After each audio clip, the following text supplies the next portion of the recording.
Sobrepoblación de bacterias intestinales. Síntomas y complicaciones. La sobrepoblación de bacterias intestinales, desde un punto de vista médico, se conoce como SIBO, por la traducción desde el inglés de Small Intestinal Bacteria Overgrowth.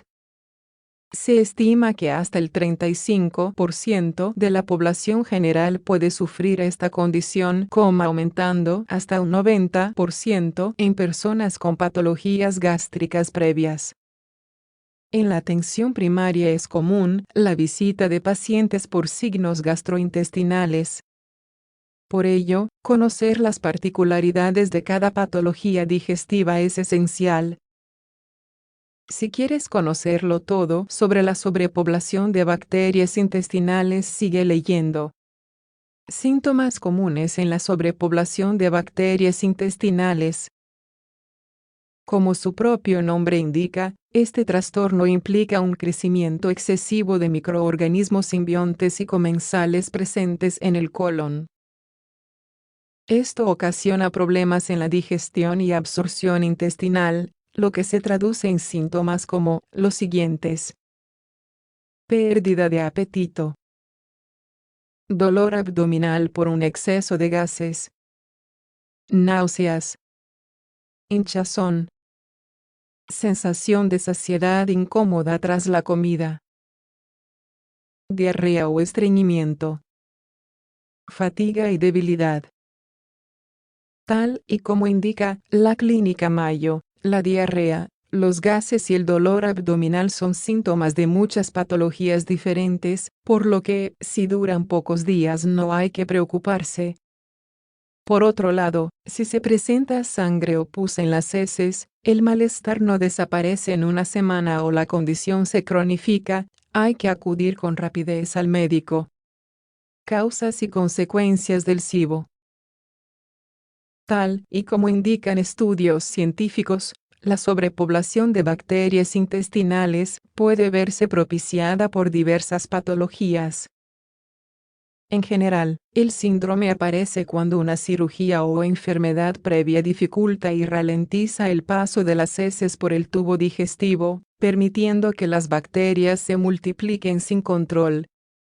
Los desórdenes en la motilidad intestinal, el síndrome del intestino irritable, SII, y la diarrea funcional, entre otros muchos, y la pancreatitis crónica son los causantes de casi el 90% de SIBOs.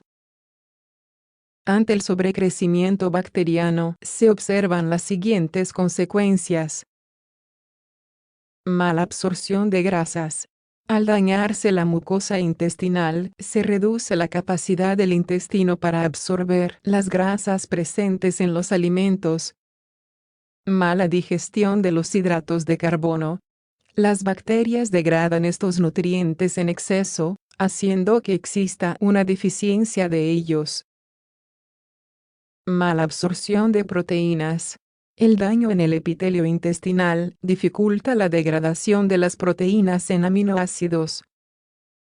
Estas malabsorciones también desembocan en una peor asimilación de diversas vitaminas. ¿Cómo es su diagnóstico? Tal y como indica el portal Empendium, muchas pruebas pueden ser realizadas, pero la más indicada es el cultivo bacteriológico del contenido intestinal. Para ello se utiliza una sonda nasoyeyunal dotada de una protección mecánica que se introduce en el intestino del paciente para obtener una muestra de la mucosa. Esta técnica se considera como la prueba de oro a la hora de diagnosticar la sobrepoblación de bacterias intestinales. Los resultados anormales son los siguientes. Bacterias anaerobias, es decir, que son capaces de desarrollarse en un medio sin oxígeno. Y otras como bacteroides spp, Enterococcus spp, Lactobacillus spp, o E. coli, en una proporción mayor de 105 unidades formadoras de colonias, UFC, por mililitro. En pacientes enfermos que han pasado por procesos quirúrgicos de índole intestinal, el valor se coloca en 103 UFC por mililitro. Más allá de esto, también se utilizan otras pruebas diagnósticas accesorias, como son exámenes de heces, radiografías del tracto digestivo, pruebas de laboratorio y algunos testeos respiratorios. Tratamientos disponibles para la sobrepoblación de bacterias intestinales. El tratamiento de esta patología tan amplia debe ser multidisciplinar. En primer lugar, si existe una enfermedad subyacente que está dificultando la motilidad intestinal, deberá ser abordada cuanto antes. Una vez se haya identificado este motivo primario, se suelen recetar antibióticos al paciente para frenar el sobrecrecimiento bacteriano. Los más utilizados son la amoxicilina combinada con ácido clavulánico, el metronidazol y la rifaximina. Este último es el más prescrito, pues no es absorbido y solo trabaja a nivel intestinal. Los antibióticos reducen la carga de bacterias anormales. Aún así, cuando se dejan de tomar, a veces pueden reaparecer. Por ello, los tratamientos son a largo plazo, alternando fármacos para evitar la adquisición de resistencia en las colonias. Por otro lado, tal y como indica la Sociedad Española de Medicina Antienvejecimiento y Longevidad, SEMAL, también pueden ser necesarios complementos vitamínicos para contrarrestar la malabsorción a nivel intestinal. Los suplementos de vitamina B12, calcio y hierro son los más recetados. Consejos para la dieta. Fuentes ya citadas aconsejan que se reduzca la ingesta de carbohidratos fermentables, FODMAPs, y de alimentos con lactosa, pues se puede desarrollar cierta intolerancia a ella durante el sobrecrecimiento bacteriano intestinal. A día de hoy se continúa investigando el beneficio de introducir probióticos y prebióticos en los pacientes con este cuadro clínico. La sobrepoblación de bacterias intestinales causa dolor.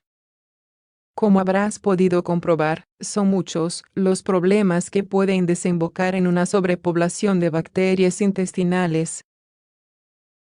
Desde cirugías a síndromes poco conocidos, hay eventos que pueden hacer que la motilidad intestinal se deteriore, lo que se traduce en un crecimiento exponencial de microorganismos comensales.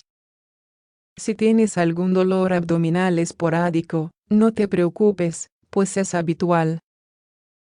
En general, se considera acudir al médico cuando persiste por más de unos días, sobre todo si va acompañado de vómitos, náuseas, sangre en las heces y una pérdida de peso no intencionada.